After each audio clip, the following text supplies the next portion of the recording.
On the brink of World War II, the cusp of such cataclysmic conflict, two women in their 20s set up a business devoted to love and marriage.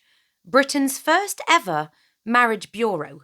A story so incredibly fascinating that I'm struggling to understand how we've never had a movie or TV show made about it. Although, if we have, please do correct me. But honestly, I'm surprised about how few people know about these two women and their expectation-defying mindset and the fact that they literally changed the dating game forever. And that could partly be due to the fact that one of the women did write a book about their matchmaking endeavour in 1942, but this was only published once.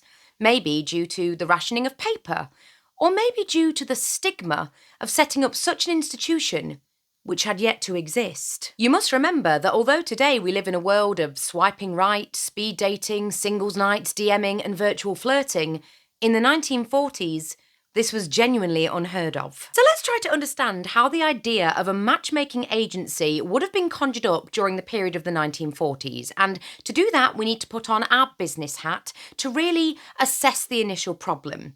So after the horrors of World War I and the Spanish flu, Britain was left with an excess of 2 million women. And in the sobering wake of the Great Depression, the traditional ways of meeting people were severely disrupted. Plus, these women were also having their horizons expanded with the onset of working for the war effort and now having the right to vote. So they wanted a lot more out of their life, including their romantic life. So it's almost like the founders of the Marriage Bureau sensed that there was something in the air. But who were these two formidable women that went against the grain and decided to fix something that, although steeped in tradition, they saw as broken? The year is 1938. And through the haze of cigarette smoke at a Chelsea party is Heather Lyon, ex-debutante, 24, blonde, beautiful, charismatic, and divorced. And looking at her from across the room, amongst the horde of British Army officers, is Audrey Parsons, 24, dark hair, petite, strong-willed, and with 2 failed engagements. These two women had fared poorly at conforming to the expectations of marrying an eligible suitor, but rather than let that bog them down, Heather was enjoying a life of luxury dinners and nightclubs all on her uncle's money, whilst Audrey had an idea. When you get back to England, why not do something about introducing the single young men you've met here, and, you know, there are thousands more like them, to marriage-minded young women during their leave in England? As you've observed, marriageable girls are like gold dust here, and when the men are back on leave, it's hard for them to get to know the right sort of girls after being abroad for so long and falling out of touch with their old friends.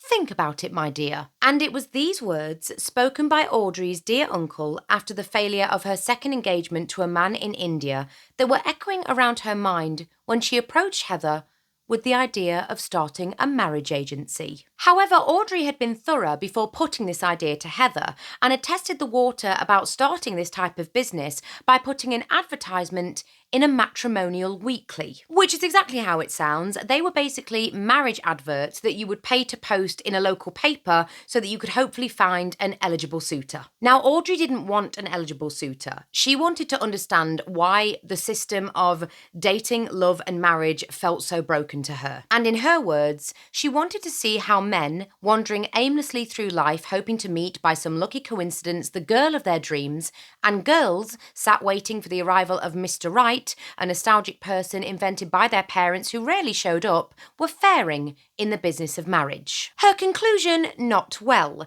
as she found out by the continuous flow of would-be husbands that would make surprise attacks on her home, her words not mine, from bus drivers to wax flower makers that would make artificial wreaths for graves. Audrey had exactly £15 to her name when she returned to England. £5 of that was spent on field research when she put the advert for a matrimonial weekly, which meant £10 capital to start her own business. As for Heather, who Audrey met on a boat back from Ceylon, she seemed to her like the perfect business partner.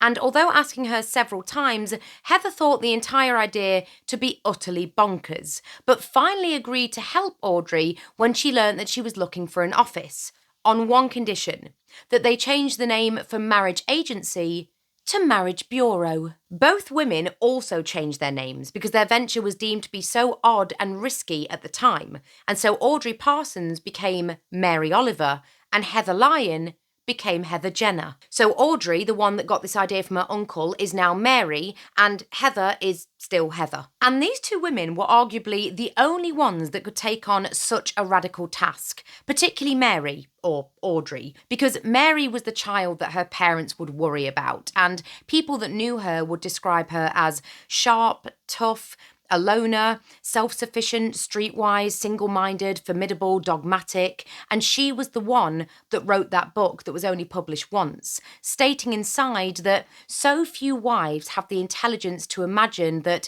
perhaps the most devoted husbands may not want to see too much of them. And this is a strikingly modern outlook, and Mary was so determined to fix the broken way that men and women would meet by instead focusing on eligibility and compatibility. The women decided that candidates should have the same social background and attitude to finances. Everyone should get an interview and fill out a registration form for 5 guineas, and basic information about the man would then be provided to the woman, and the introduction would proceed only if she was comfortable. Their entire formula was very dictated from the woman's side, so the woman would tend to drive the meetings, which makes sense because they were 2 women. And also, I read that it was to avoid the chance that the woman might meet an ex of hers that she'd already dated. So the modest registration fee of 5 guineas would give somebody a year of introductions, and then there would be an after-marriage fee of 10 guineas to ensure that the business would prosper. So to help with the legalities of everything, the women, of course, had to consult a solicitor. But there was a really big problem. A lot of the people that they consulted to make sure that they were conducting the business appropriately basically thought that they were trying to run a high-end West End brothel. Luckily, they eventually did find a solicitor that understood the vision, but they came across the exact same problem when they were trying to look for an office space. And there was one bit of the book that I read where they thought that they might have to share an office with a bunch of men who became very flustered or red-faced or disgusted when they heard what the women were trying to set up because, again, they thought it was some sort of brothel or escort business. But luckily, Mary and Heather were prioritising privacy and said that that wouldn't be able to be achieved in a sea of stuffy bowler hats. Honestly, these women pulled no punches, and I kind of love it. Until eventually, Mary remembered that she'd seen a sign for an office to let on Bond Street. So they contacted the owner, who happened to be a hairdresser, and he'd been struggling to shift the office space for the last 6 months, partly due to its poxy size. It was also dusty and dirty. The lavatory was in the attic up a flight of stairs, and also with World War II looming and London looking to be a target, he'd basically had no takers. Until now, for 25 shillings a week. And so the girls arrived at this rundown office wearing slacks and old clothes, equipped with buckets of sunshine yellow paint and flowers, and they spent the next several days clanking up and down the Bond Street wooden stairs, making the space feel more homey and presentable. Seriously, why isn't this a film? And then a practically minded friend asked the women how people were going to hear about the Marriage Bureau. "We'll advertise," Mary asserted cheerfully, unaware that the prestige papers would not take an advertisement for such a suspicious-sounding organisation for another 50 years. But the week before, Mary rang up all the feature editors of the other papers and, with the luck of the naive, got through every time. And on the 17th of April 1939 at 8 a.m, the 2 women arrived for their first day. And assuming that they'd have nothing to do, Heather bought her knitting and Mary bought a book that taught her how to play bridge. Spoiler alert, Mary never learnt how to play bridge. There were so many letters to the Marriage Bureau pushed through their tiny letterbox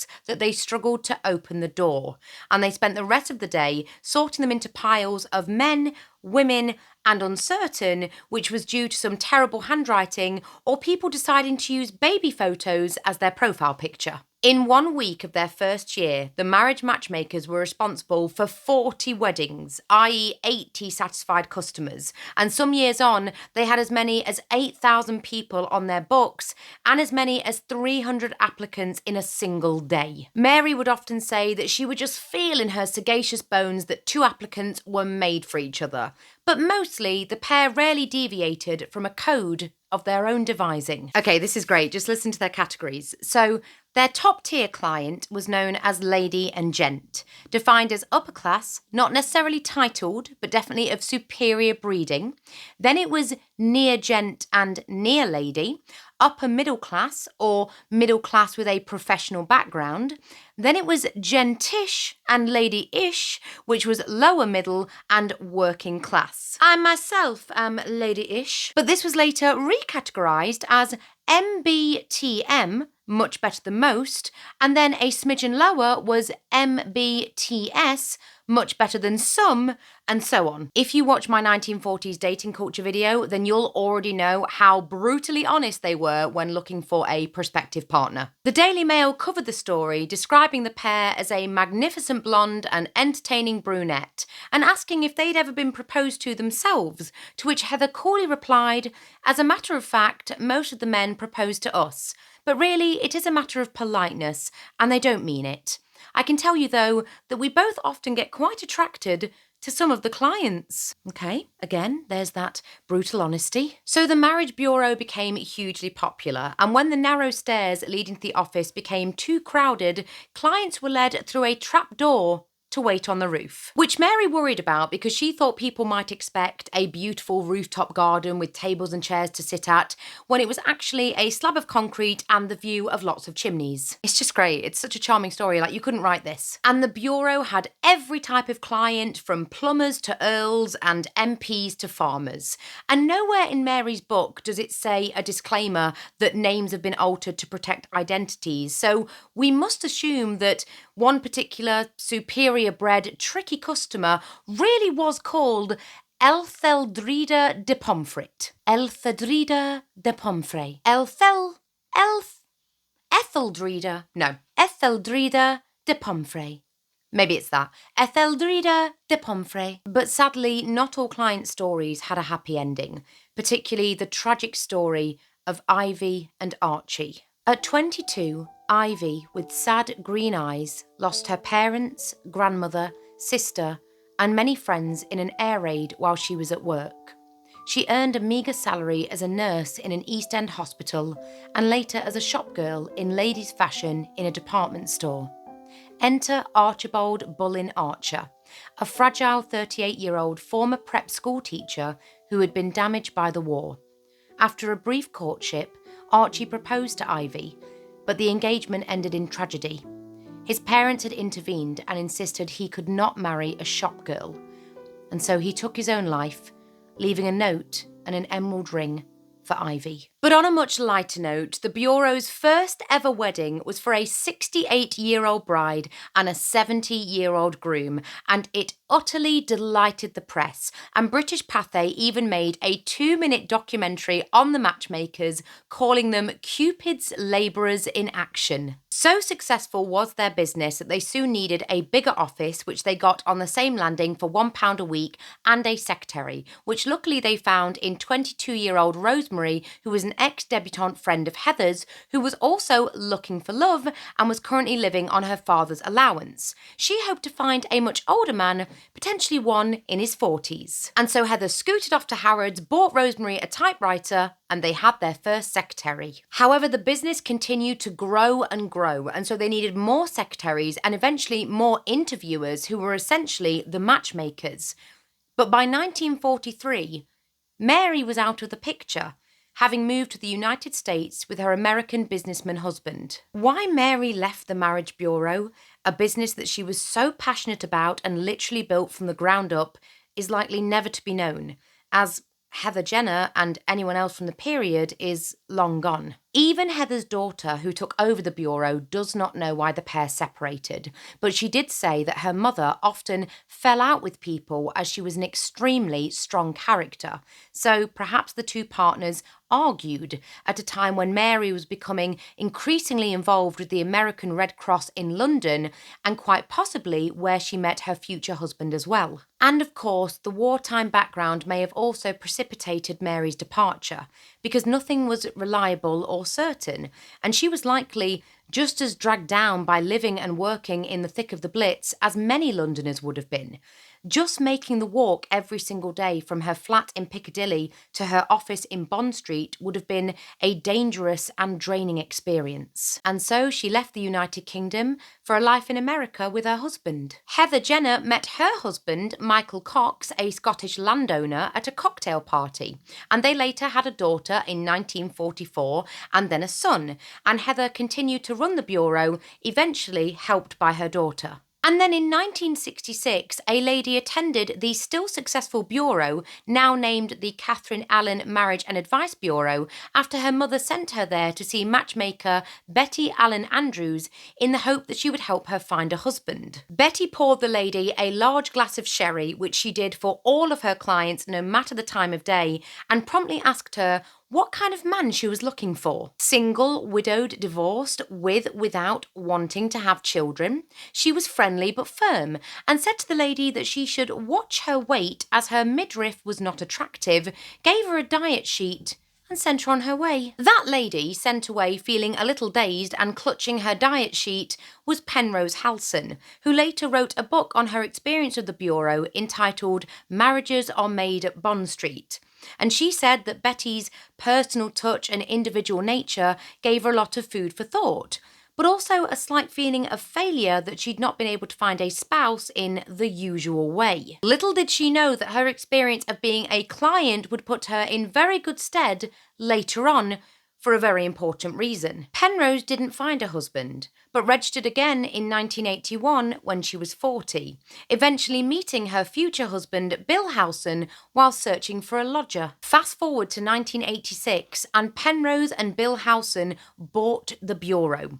2 years later, they were married, and 6 years later, they took over the client list at the request of Heather Jenner's daughter, combining the two businesses. But sadly, in 2002, the bureau closed its doors for good, as the internet began to impact on personal introduction agencies. And literally everything else and has changed the entire world as we know it. So here's the big question. Can matchmaking help to build long-standing relationships more so than the landscape of online dating as we know it today, or the traditional meeting someone by chance? Penrose felt that any answer to this question is completely unprovable, but that a skilled matchmaker unites two people who, most critically, share values. However, a couple who share the same values will not necessarily find happiness in marriage. If both place great importance on worldly success and disaster strikes, they lose all their money and possessions, they may well fall apart. They would have been well matched for the good times, but not for the bad. However, a couple whose aims are more modest stand a much better chance of dealing with adversity and surviving. Matchmakers aren't psychic, she explained. They can't predict problems, but they can help to build a lasting relationship. In match-made marriages, both the clients are prepared to invest time and money into finding a spouse. They both found the courage to go for that interview, and they were both willing to put their trust in a stranger. And almost none of this applies to the world of online dating or chance meetings. The matchmaker understands the background of both members of the couple and has a knowledge not shared by anyone else on how they really came together. And this shared, very private knowledge acts as a bond. I guess that's why marriages are made at Bond Street. Well, now, supposing partners are most people looking for, let's take the men first of all. Well, they want to meet practical people now, as well as attractive ones. The dumb blonde is out. If she can't boil an egg, they think she really ought to be able to learn. And they want somebody practical and attractive. What about women? What sort of husbands are they looking for? Well, they like people with good, steady jobs and who they're going to see. They don't want somebody who's going to be sailing the Atlantic all the time or something. They want somebody who is going to be a companion and good-tempered and A 9-to-5 man's preferred, is he? Oh, yes. Yes, he is. What sort of jobs are popular? Civil servants are very popular. Really? And farmers and doctors and businessmen. You must have some difficult cases. What are they? Yeah, well, I'm afraid our most difficult ones are the women over 50, because we have very few men in the late 50s and early 60s, because they've been through 2 world wars. Widowers don't like getting married so much as widows again. I suppose bachelors of that age are rather set in their ways. Yes, I'm afraid they are. How many marriages have you arranged in 20 years? Nearly 7,000. And how many people have you got on your books now? About 1,000 at a time. About 1,000 Yeah, sort of now, currently. waiting to get married. Yes. Mm. Do you manage to keep in touch with any of these people? Do you know, for instance, what marriages have been successful and what haven't? Yes, well, they write to us. We have had a few divorces, not very many. I think it's a big effort for them to come to us, and they're not doing it lightheartedly, and they intend to stay married when they do get married. I just love the tenacity of these two women to identify something that was broken in the system and then to set out and fix it. Like, especially in the era of the 1940s, as two young, unmarried women, and actually not even just unmarried women, two failed engagements and a divorce. And they were up against so much stigma where people literally thought they were setting up a high-class brothel, but they just stayed focused because they wanted to help so many people that had faced the same challenges that they had. And that was their vision. And they saw that vision through to fruition to the point where it was so incredibly successful and ran for so many decades. Like, it's the most incredible story, just born out of an idea, born out of real lived struggle, lived experience. And they basically changed the entire matchmaking game forever. And they were the first ones to do it. Britain's first ever marriage bureau. Incredible.